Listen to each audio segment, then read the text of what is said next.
And welcome back. Now, this weekend will be an historic one for the Inkatha Freedom Party. The party will elect its new leader at a conference in Ulundi in northern KwaZulu-Natal.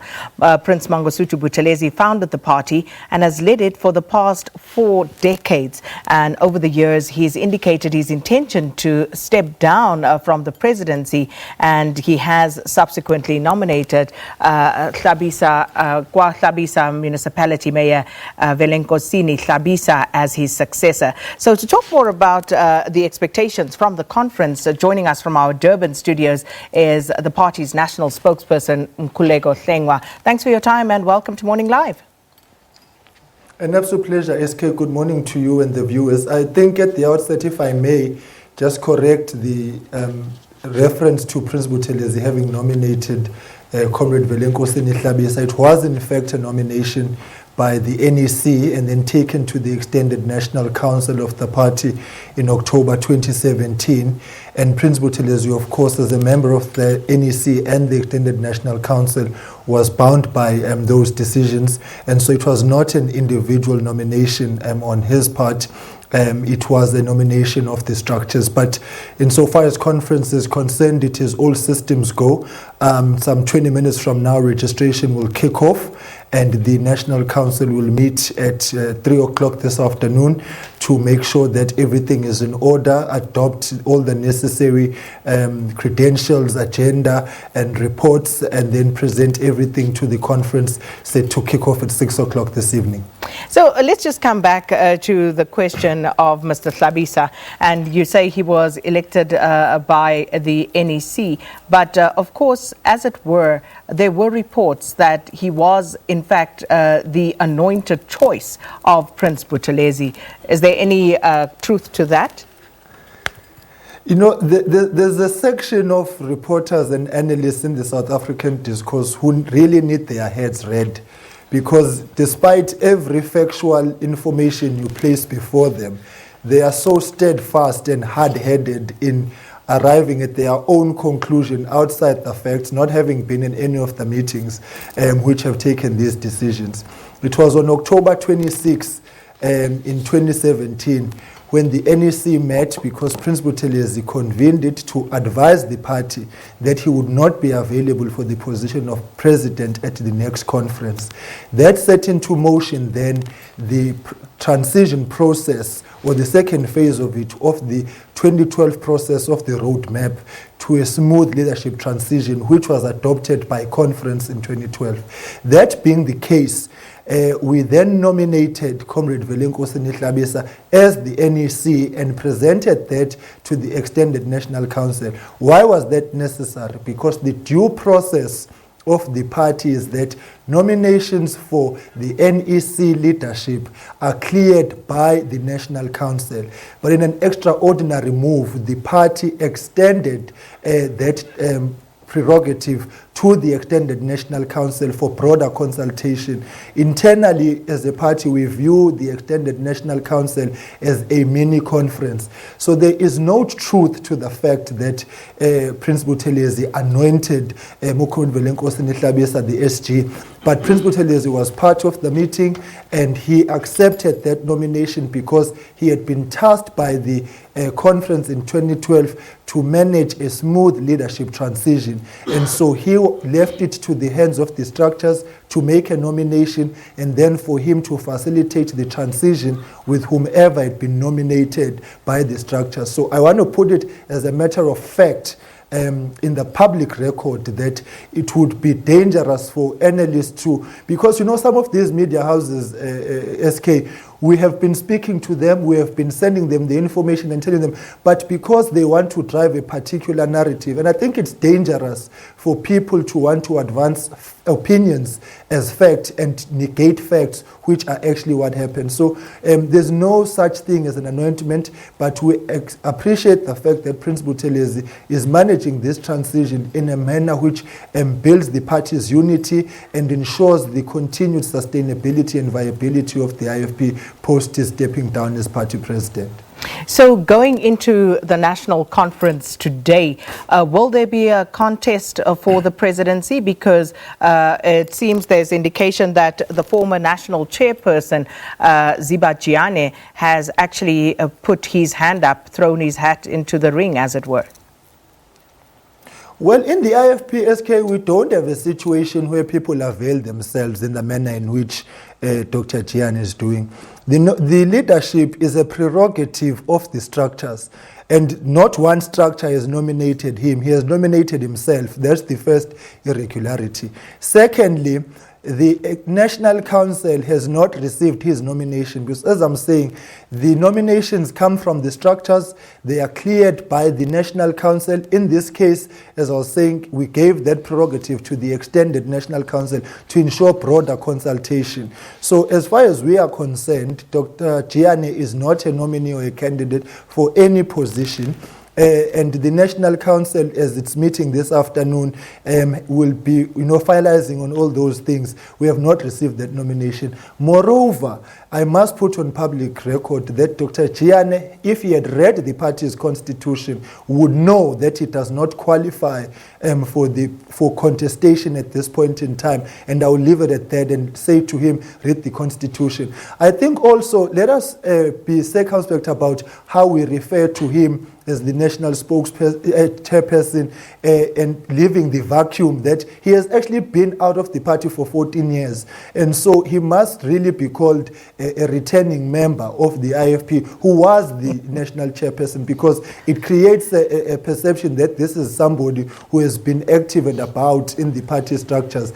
So in fact, what we don't want is a public narrative which seeks to individualize the conference processes. This conference is more than just the elections. We are dealing with 2021, 2024. We are receiving reports from our various caucuses, from the various structures of the party. The policy division of the party will be making submissions. We'll be looking at constitutional amendments of the party, and of course laying a solid roadmap for the party. We are coming off the back of successful elections in 2016 and 2019. So the item of elections is just one item out of a very broad agenda which seeks to make sure that the IFP will be ready for the future. So as we sit here now, we are conference ready and future ready. And I think you will appreciate, Mr. Hlengwa, that it is in fact factually correct, notwithstanding what you have just explained, that he was the former national chairperson of the party. But I don't want to dwell on that too much, because I think, you've made your point in that regard. And to move on, just in the interest of time. So we're talking about 4,000 odd delegates who will be attending the national conference this weekend. And what will be the proceedings process for the conference, and when will the voting take place? So SK, as I was saying, the registration is kicking off in the next 15 minutes from now. The National Council will meet at 3 o'clock, finalize on any other outstanding matter that is part of the conference's due process as per the constitutional injunction. Tonight at 6, the President will open the conference officially, and then reports will be received from provinces and from the various caucuses. There is also the election of the members of the National Council, a component of 34 persons, which will complete the 100-member body, which includes the executive of the youth and women and provincial leadership. And so the conference then has to elect 34 members. The National Council is the highest decision-making body of the party in between conferences, and then from there, of course, there will be after conference, the finalization of the NEC component, which does the day-to-day affairs of the party.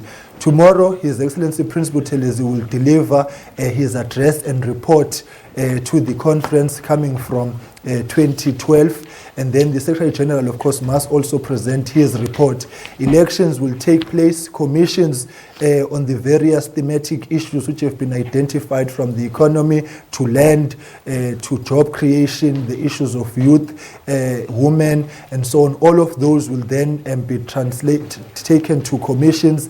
The commissions will come back and make their reports to the plenary. There will be constitutional amendments which will be presented to the conference. The various structures have made their submissions: the youth, the women, the provinces, and the constituencies and districts. Of course, this is a process which has been carried by the branches.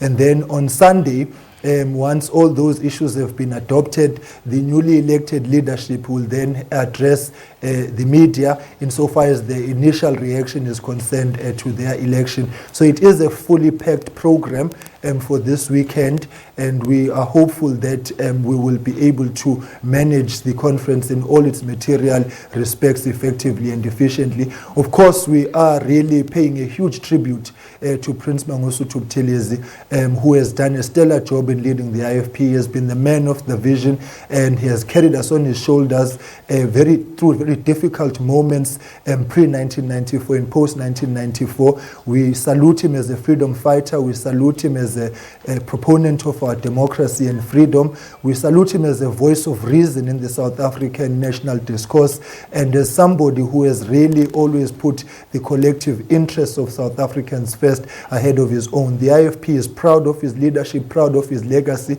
and we believe that he steps down having left the party in a very strong position for the future. So as the IFP, we say to Prince Mangosuthu Buthelezi, well done, good and faithful servant. And just a final one, very briefly, unrelated to conference.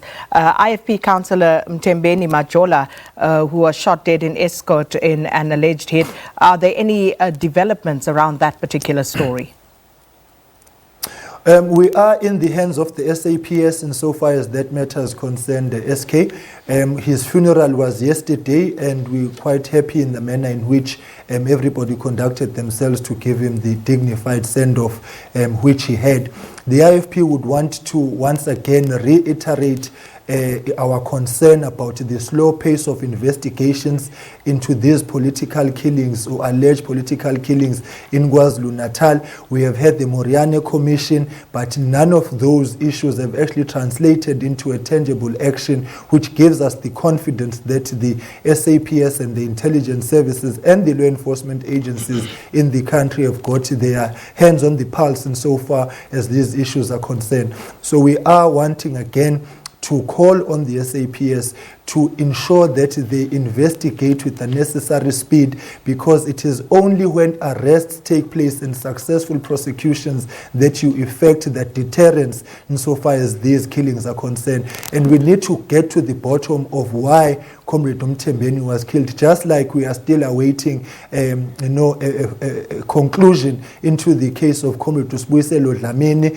and Comrade Mazibuko, and the many others really who have been killed in this province in particular, whether they are from the IFP or the ANC, because it doesn't augur well for the democratic dispensation to find itself swimming in a pool of blood of public representatives who have been elected to serve. And so if we do not investigate effectively and efficiently and successfully prosecute, the forces of darkness continue to be in charge, and this undermines, the democratic project, but also service delivery, because it's clear that it is in municipalities where these issues of killings are fast prevailing. This is where it's taking place. And so because municipalities are the coalface of service delivery, we need to protect them against these killings. So we are calling on the SAPS to really do justice to this, because as a party, we are extremely concerned, because the question becomes, who's next if these issues are not successfully investigated? Thank you so much, Mr. Mkhuleko Hlengwa, Inkatha Freedom Party's national spokesperson, talking to us about the party's national elective conference. And this is where Prince Mangosuthu Buthelezi will be stepping down after leading the party for 44 years. And it's over now to